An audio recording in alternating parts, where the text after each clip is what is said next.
கர்த்தருக்காக தன்னுடைய ஆஸ்திகளை இழந்த நபர்கள் எத்தனை பேரை நான் பார்த்துருக்கிறேன். கர்த்தருக்காக எனக்கு ஒரு வீடு போதுங்க, எனக்கு தங்கி இருக்கிற வீடு போதுங்க, சாப்பாடு போதுங்க, இருக்க ட்ரெஸ் போதுங்கன்னு சொல்லி எத்தனை அன்னைக்கு அப்படி இருந்தார்கள். ஆதி அப்போஸ்தலர் நாட்கள்ல சபை அப்படிதான் இருந்துச்சு.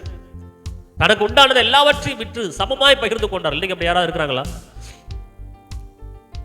இன்னைக்கு யாராவது அப்படி இருக்கிறாங்களா? வளர்ந்த சபைகள், ஸ்தாபனங்கள், பெரிய அளவுல வளர்ந்த ஸ்தாபனங்களுடைய சர்ச்சஸ் எல்லாம் இன்னைக்கு எப்படி ஒன்று குருவிகள் தங்கும் இடமா இருக்குது, பாம்புகள் உலாவுகிற இடமா இருக்குது. யோசித்து பாருங்க. அதெல்லாம் ஒரு சபை, ஒரு விசுவாசியோட காணிக்கை பணம். எத்தனை பேருடைய காணிக்கை பணம் இன்னைக்கு வீணாய் கொட்டி கிடக்கிறது. ஏன்?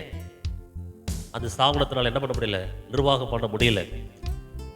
அந்த சொத்து அவங்க பேர்ல இருக்கு, அந்த சபை என்கிற பேர்ல இல்ல, குடும்பத்தின் சொத்து என்கிற உரிமையில் இருக்குது. அதனால தான் இன்னைக்கு நிறைய மக்கள் கிறிஸ்துவுக்காக செய்ய வேண்டியவர்கள் செய்யாம போனதுக்கான காரணம் இவர்களால தான்.